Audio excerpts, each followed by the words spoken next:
Good afternoon बच्चों, आगे चालू करते हैं। मेरी बात सुनो। लास्ट वाला जो प्रिजम्पटिव इनकम वाला था, अपन ने क्या पढ़ा था? मैंने आपको बोला था 44 AD, ADA एंड AE। ठीक है, 3 सेक्शन मैंने कहा था। जहां जो इंसान नहीं चाहता वो P&L बैलेंस शीट वाले बनाने पर खर्चा करे, उसके लिए गवर्नमेंट बहुत अच्छा सेक्शन लाई है। लेकिन ये छोटे बिजनेसमैन के लिए है कि भाई P&L बैलेंस शीट मत बनाओ, जो तुम्हारी लमसम इनकम है उस पर टैक्स दे दो और मैटर खत्म, है ना। AD एंड ADA मैं बता चुका हूं। ADA का टर्नओवर 2 करोड़ से कम होना चाहिए, तो फिर इनकम कितनी होगी? टर्नओवर का 8%। ADA के अंदर प्रोफेशनल्स के लिए टर्नओवर या इससे 50 से कम होनी चाहिए और इनकम कितनी मानी जाएगी? 50%। समझ में आया? उधर 8 है, इधर 50% है। और अब एक है AE, दैट इज फॉर, मैंने बोला था ट्रक वालों के लिए। मैंने कहा था बाकी सारे पॉइंट जो उनके लागू होते हैं इनके भी होते हैं, है ना। लेकिन इसमें क्या है, ये ट्रक वालों पे है बच्चों। गवर्नमेंट कहती है ये ट्रक वाले, ये जो गुड्स कैरिज वाले होते हैं, छोटी लोडिंग टैक्सी वगैरह, ये सब मान लीजिए, ये लोग कोई बिल नहीं बनाते, लेकिन ट्रक वाले कमाते तो अच्छा है। तो गवर्नमेंट ने कहा कमाते अच्छा है तो फिर इनकम छोड़ो क्यों? अब छोड़ो क्यों, तो गवर्नमेंट क्या कहती है इनको कि भाई देखो, आप लोग जो ट्रक से पैसे कमाते हो वो हमें भी पता है, एग्जैक्ट तो निकाल नहीं सकते। अगर आपके पास 10 ट्रक से ज्यादा है, जब तो आप बहुत बड़े गुड्स कैरेज वाले हो, ट्रांसपोर्ट कंपनी वाले हो, जब तो P&L बनाओ। लेकिन 10 से कम है आपके पास गाड़ियां, तो हम आपकी एक लमसम इनकम मानकर टैक्स ले लेंगे। तो अब बात आती है, ट्रक वाले पूछेंगे इनकम कितनी, तो गवर्नमेंट कहती है 2 बातें, या तो आपके पास हैवी व्हीकल है या लाइट व्हीकल है। हैवी व्हीकल मतलब 12 टन से ज्यादा जो व्हीकल का वेट होता है ना बच्चों, जो हैवी ट्रक्स होती हैं, एग्जाम में दिया हुआ आएगा हैवी या लाइट। अगर लिखा हुआ है वेट 12 टन से ज्यादा है, जब तो वह है हैवी व्हीकल। 12 टन से कम है, छोटी ट्रक है, लोडिंग टैक्सी है, तो वो है लाइट व्हीकल। ठीक है, अगर आपके पास हैवी व्हीकल है तो गवर्नमेंट कहती है जितने टन की वो ट्रक होगी उसका हर महीने का 1000 रुपया। क्या मतलब? जैसे कि मेरे पास 2 ट्रक हैं और 15 टन की हैं 2 ट्रक, ठीक है, और 7 महीने मैंने चलाई उनको। क्लियर? 7 महीने के लिए मेरे पास थी, तो गवर्नमेंट कहती है 2 ट्रक इंटू 15 टन इंटू 7 महीने इंटू हर टन का 1000 रुपया। ये भी कह सकते हो, अगर आपको ये समझ में नहीं आया हो तो, कि अगर आप बोलो कि सर मेरे पास तो एक ही ट्रक है 14 टन की, तो मेरी इनकम कितनी? 14 टन की एक ही ट्रक है, तो 1 इंटू 1000, 14 इंटू 1 हो जाएगा 14000 आपकी इनकम कहलाएगी। मतलब जिसके पास 14 टन की ट्रक है उसकी महीने की इनकम कितनी आएगी? 14000। जिस टन को मल्टीप्लाई किससे करना है? 1000 से। क्लियर? ये तो आई 1 महीने की। अब आपने कहा कि सर मैंने तो क्या बोलते हैं 8 महीने ही ट्रक चली है या 8 महीने के लिए मालिक था, तो इंटू 8, मतलब ये जो टाइम पीरियड लोगे ना बच्चों, ये होगा ओनरशिप पीरियड। आपके नोट्स में ये सब चीजें क्लियर है? ओनरशिप पीरियड मतलब क्या? जितने टाइम पीरियड आप मालिक हो, जितने महीने के लिए आप मालिक हो, उतने महीने से ही मल्टीप्लाई करना है। फॉर एग्जांपल मेरे पास एक ट्रक है, वही 14 टन की, एक ही ट्रक है मेरे पास, ठीक है। तो मैंने खरीदी उस ट्रक को 1 जनवरी 2020 को, 1 जनवरी 2020 को खरीदी, मतलब 31 मार्च तक कितने महीने हो गए? 3। तो 14 इंटू 1 इंटू 1000 इंटू 3, 1 महीने के 1000 रुपए ना। कितने महीने मालिक था मैं? 3। तो मल्टीप्लाई किससे करोगे? 3 से। अगर एग्जाम में ये लिखा आया कि मैंने वो ट्रक खरीदी 30 जनवरी 2020, तो मैं कितने महीने के लिए मालिक था 31 मार्च तक? 2 महीने 2 दिन। लेकिन उन 2 दिनों को भी क्या मानना है? Complete month. मतलब 2 महीने 2 दिन को 3 महीने मानने हैं, और 3 महीने मानने हैं तो मल्टीप्लाई 3 से ही होगा। एक दिन भी ऊपर चढ़ गया तो ट्रक वाले को पूरे महीने की इनकम पर टैक्स देना पड़ेगा। अगर साल में उसने ट्रक बेच दी, चलो ये भी पॉइंट है, आप बोलते हो कि सर उसने 10 अक्टूबर को वो ट्रक बेच दी, जो उसके पास 14 टन वाली ट्रक थी ना, वो बेच दी, तो अप्रैल मई जून जुलाई अगस्त सितंबर अक्टूबर लेना पड़ेगा। अक्टूबर क्योंकि 10 दिन तो चली है, 7 महीने चली, 7 महीने चली, अप्रैल मई जून जुलाई अगस्त सितंबर अक्टूबर, 7 महीने हो गए, तो 7 महीने को आप 1000 से मल्टीप्लाई करोगे इंटू 14। मेरे ख्याल से बात समझ में आ गई होगी। जितने महीने आप मालिक थे उतने महीने को आप मल्टीप्लाई करोगे, किसको? टन से मल्टीप्लाई करोगे। गाड़ी कितने टन की है, मल्टीप्लाई बाय 1000। क्लियर? और अगर लाइट व्हीकल है तो टन वगैरह मत देखना।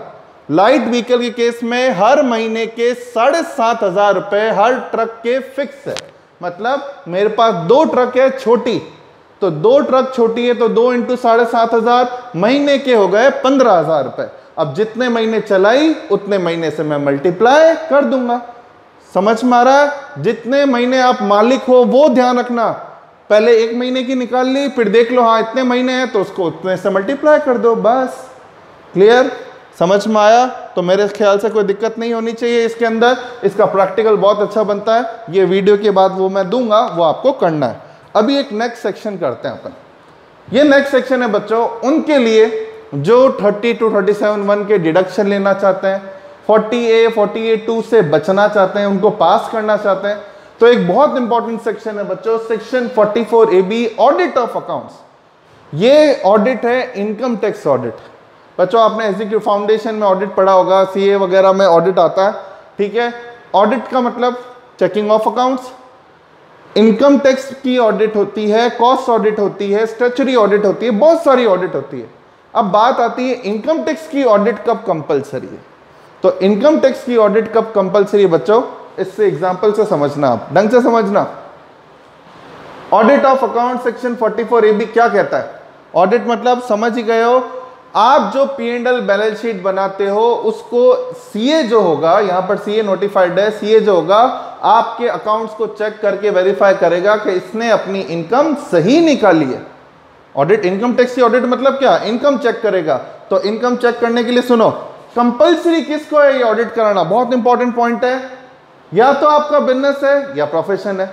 अगर इन केस ऑफ बिजनेस है तो गवर्नमेंट क्या कहती है, कब एसएससी को अपनी ऑडिट करानी पड़ेगी? Any SSC shall required compulsory audit turnover of SSC exceed by ₹1 crore during year.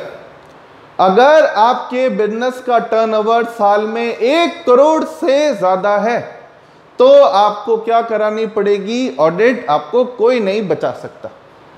समझ में आ रहा है? ठीक है। इसके अंदर एक पॉइंट भी उठता है कि सर आपने 44AD पढ़ा है जिसमें लिमिट है 2 करोड़ तक ऑडिट नहीं करानी, बुक्स नहीं बनानी, और ये कह रहा है 1 करोड़ के ऊपर गए तो ऑडिट कराओ। तो सर ये तो समझ में आ गया कि 1 करोड़ से नीचे हो जब तो ऑडिट नहीं करानी, उसी सेक्शन में जाएंगे। तो 1 से 2 करोड़ का लोचा क्या है? समझ में आ रहा है?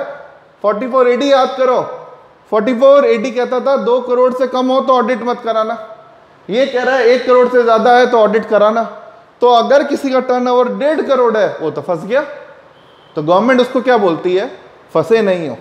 अगर टर्नओवर 1.5 करोड़ है तो ऑप्शन है, इनकम टैक्स का एक सर्कुलर निकला था, ईदर कम कवर्ड अंडर 44AD और कवर्ड अंडर 44AB। मतलब या अगर आपको 44AD अच्छा लग रहा है आप उधर चले जाओ, कोई दिक्कत नहीं है, फिर इस सेक्शन की ऑडिट कराने की जरूरत नहीं है। लेकिन आप सोचो मैं तो उस 44AD में भी नहीं जाऊं, मैं तो ऑडिट भी नहीं कराऊं तो नहीं बैठेगा, तो फिर ऑडिट करानी है। उधर नहीं कवर होना तो इधर होना पड़ेगा। अगर उधर कवर होना है तो फिर इस सेक्शन का एक एक्सेप्शन है कि 1 से 2 करोड़ वालों को छोड़ दो। लेकिन इससे एक बात तो पक्की है, जिसका टर्नओवर 2 करोड़ से ज्यादा है उसको तो ऑडिट करानी है, चाहे वो कुछ भी कर ले। समझ में आ गया होगा फिर शायद। तो आगे बढ़ते हैं अब। तो ये फाइनली वापस आ रहा हूं मैं 44AB ऑडिट ऑफ अकाउंट्स। अगर बिजनेस है तो टर्नओवर 1 करोड़ से ज्यादा है ड्यूरिंग द प्रीवियस ईयर तो ऑडिट करानी है। प्रोफेशन में doctor, lawyer, CA, CS, engineer profession है और यहां पर आपकी रिसिप्ट 50 लाख से ज्यादा है, क्योंकि 50 से कम होगे तो आप ADA में जाओगे, है ना। तो फिर आप 50 से ज्यादा हो तो फिर आपको क्या करानी है? ऑडिट। समझ में आया? किसी भी सीए से ऑडिट करानी है जिसकी रिपोर्ट किसी भी हाल में आने वाले असेसमेंट ईयर के 30 सितंबर से पहले फर्निश हो जानी चाहिए। 30 सितंबर से पहले पहले ऑडिटर की रिपोर्ट लेकर ऑडिट ऑफ अकाउंट्स करवाकर इनकम टैक्स डिपार्टमेंट को सबमिट कर देना इन फॉर्म्स में। समझ में आ रहा है? अब कुछ दिक्कतें ये थ्योरी तो है लेकिन दिक्कत कैसे? मेरा क्वेश्चन है आपसे, आपके सब डायग्राम बने हुए मिलेंगे। फर्स्ट एग्जांपल बच्चों, ये मिस्टर ए है, ये आपसे कुछ पूछ रहा है। ये बोल रहा है मेरे दो बिजनेस है, टेक्सटाइल का और हैंडीक्राफ्ट का। टेक्सटाइल में टर्नओवर है 70 लाख, हैंडीक्राफ्ट में 40, टोटल है 110। तो ये कह रहा है मैं ऑडिट कराऊं या नहीं कराऊं, क्योंकि दो बिजनेस अलग अलग है, दोनों का टर्नओवर 1 करोड़ से कम है। तो ये कह रहा है मैं ऑडिट नहीं कराऊं। क्या एडवाइस करोगे, ऑडिट करानी है या नहीं? आराम से सोचना, वीडियो को पॉज करके। पॉज करने के बाद फिर देख रहे हो आप, तो फिर आप क्या होगा, आप कहोगे सर एसएससी तो एक ही है और एसएससी के अलग अलग डिफरेंट बिजनेस नहीं, एसएससी का बिजनेस है। इसका मतलब ये दोनों बिजनेस को सर आप ऐड करोगे और जितने भी बिजनेस है इस एसएससी के ऐड करने पे अगर टर्नओवर 1 करोड़ से ज्यादा है तो ऑडिट करानी है। अलग अलग बिजनेस का अलग अलग टर्नओवर नहीं देखोगे, एसएससी का देखोगे। लैंग्वेज भी तो यही कहती है एसएससी, है ना। Point number 2, example number 2, B बोला मैं एक कंपनी सेक्रेटरी हूं, मेरी फीस है साल की 35 लाख और बिजनेस का टर्नओवर है मेरा, ये इसको 35 नहीं 45 करते हैं, 60 लाख। वो कह रहा है प्रोफेशन में 50 से कम है, बिजनेस में 60 से कम है, दोनों को जोड़ो तो 1 करोड़ रुपए हो जाता है। ठीक है, तो क्या ऑडिट करानी है? नहीं करानी, क्योंकि दोनों में से कोई कंडीशन उस पर सेटिस्फाई नहीं हो रही। इन दोनों को मत जोड़ देना, क्योंकि यहां दोनों में और लिखा है। तो प्रोफेशन में 50 से कम, बिजनेस में 1 करोड़ से कम, ऑडिट नहीं करानी। समझ में आ रहा है? पॉइंट नंबर 2, एग्जांपल नंबर 3, सी, मिस्टर सी वो बोल रहा है प्रोफेशन में तो मेरा जो फीस है वो 50 से ज्यादा है, लेकिन बिजनेस का टर्नओवर 40 लाख की है, 40 के इसको 80 भी कर देता है। अब ऑडिट करानी है क्या? आप कई मन में सोच रहे होंगे सर प्रोफेशन की करानी है, बिजनेस की नहीं, क्योंकि बिजनेस का टर्नओवर 1 से कम है और प्रोफेशन का ज्यादा है। इन दोनों में से कोई भी कंडीशन सेटिस्फाई होगी तो ऑडिट कौन कराएगा? एसएससी। एसएससी की ऑडिट किस चीज की होगी? इनकम की। और इनकम की जब ऑडिट होगी तो दोनों की ही करानी पड़ेगी। एग्जाम में अगर आता है किसकी होगी? दोनों में से कोई कंडीशन सेटिस्फाई होगी तो ऑडिट दोनों की होगी, क्योंकि इनकम निकालने के लिए तो ऑडिट सीए जब वेरीफाई करेगा तो दोनों को लेगा। ये पॉइंट समझ में आया? नेक्स्ट पॉइंट डी के, मिस्टर डी ने बोला मैंने पिछले साल तो ऑडिट कराई थी, मेरा टर्नओवर 120 था, तो इस साल भी कराऊं क्या? इस साल तो टर्नओवर मेरा 90 ही है, 1 से कम है, पिछले साल तो कराई है। लैंग्वेज क्या कहती है? During the previous year. During the previous year मतलब पिछले साल को मत देखो, इस साल ही अगर 1 करोड़ से कम है तो ऑडिट कराने की जरूरत नहीं है। समझ में आ गया होगा आई सपोज। ठीक है, क्लियर। नेक्स्ट ई ने आपसे पूछा मेरी परचेज 1 करोड़ 5 लाख की है, सेल 90 लाख की है, ऑडिट कराऊं क्या? परचेज 1 करोड़ से ज्यादा है। लैंग्वेज क्या है? टर्नओवर। टर्नओवर को तो सेल बोलते हैं, सेल 1 से कम है, ऑडिट नहीं करानी चाहे परचेज 1 से ज्यादा। समझ में आया? तो बच्चों ये है आपके 44AB का पॉइंट हो गया आपका ऑलमोस्ट। ये बिजनेस हेड सारे पॉइंट हो गए छोटे मोटे। अभी मैं क्लास के बाद अभी ये हो जाए तो मैं आपको ऑडियो बता देता हूँ, बाकी ऑलमोस्ट सब खत्म। ये सारा कंप्लीट करो, क्वेश्चन करते हैं, फिर मैं आपका टेस्ट लेता हूँ, उसके बाद आपका नेक्स्ट हेड चालू करूँगा। ठीक है बच्चों, थैंक यू।